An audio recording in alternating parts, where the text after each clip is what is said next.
নিয়ম করে খোঁজ খবর রাখা, সশরীরে দেখতে যাওয়া, যদিও নেই কোনো বাধ্যবাধকতা, শুধু ভালোবাসার টানে হসপিটালে দেখতে না পারার অনিশ্চয়তা নিয়ে তামিমের এলাকার ভাই তাইজুল ইসলাম প্রথমবার অসুস্থতার খবর শুনে আরোগ্য লাভ কামনা করে একই জেলায় বেড়ে ওঠা দীর্ঘদিনের সতীর্থ এই ক্রিকেটার এরপরই ছুটে এসেছেন।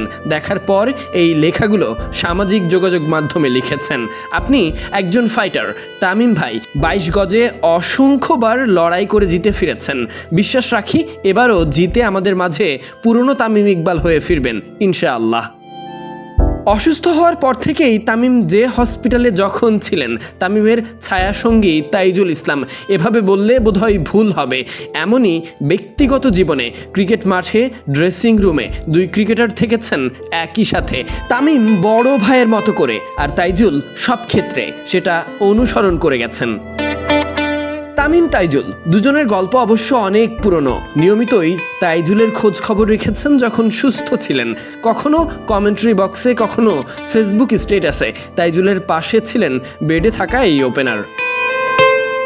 তাইজুলও বরাবরই স্বীকার করেছেন তামিমের অবদান, এমনকি ক্রিকেট মাঠের প্রস্তুতিতে ব্যাট বল হাতে সবথেকে বেশি সময় একে অপরের বিপক্ষেই কাটিয়েছেন। ফলে ভালো সময়ে যেমন পাশে ছিলেন, তেমনি বিপদের মুহূর্তে যতটুকু কাছাকাছি থাকা যায়, খোঁজখবর রাখা যায়, সেটাই করেছেন তাইজুল ইসলাম। এদিকে তামিমকে নিয়ে সবশেষ খবর দিয়েছেন চাচা আকরাম খান। মিরপুর শেরেবাংলা স্টেডিয়ামে স্বাধীনতা দিবসের ম্যাচ শেষে জানিয়েছেন, এমন অবস্থা 2-3 দিন থাকলে তিনি বাড়িতেও ফিরতে পারবেন। জানিয়েছেন বাইরে নিয়ে যাওয়ার পরিকল্পনা।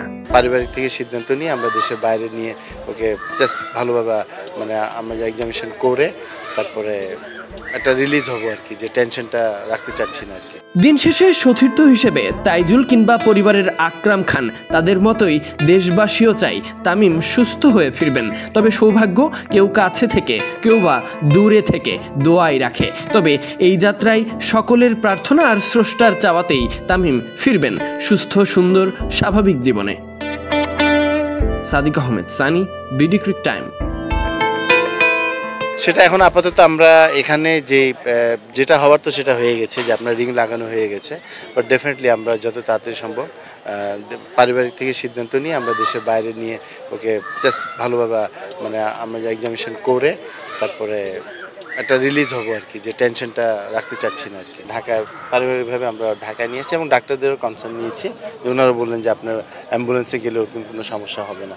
সো আল্লাহর রহমতে আমরা খুব ভালোভাবে আমাদের প্রটোকল দিয়ে ওকে নিয়ে আসছি এবং ভালোভাবে আমরা ওকে হসপিটালে এসে এখন সে ইজ ভেরি গুড নাও। ওই সময় কেমন আছে? হ্যাঁ, খুব ভালো আছে, নর্মাল আছে।